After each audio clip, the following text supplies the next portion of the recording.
Do you know that there are ways which allow you to play Pokémon Go without any internet, Wi-Fi, or mobile data connections? In this method, you need to have Google Map in your smartphone.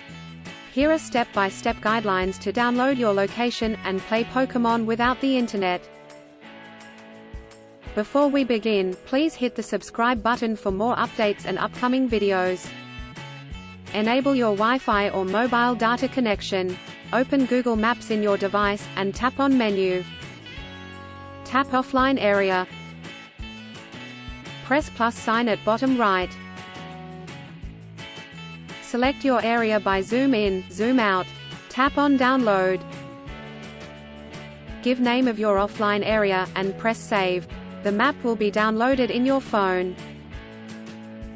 Start Pokémon Go, and disable your Wi-Fi or mobile data. And now you can play an uninterrupted game. You will experience the game which is faster than online. We all know that Pokémon Go runs on basis of GPS location and time. You have given the GPS location by saving map in your phone, and time is always on by default in mobile. Remember, this map is valid for 30 days. And it will automatically update after 30 days, when your device is connected with internet. New Pikachus will be updated when the app updates with new version.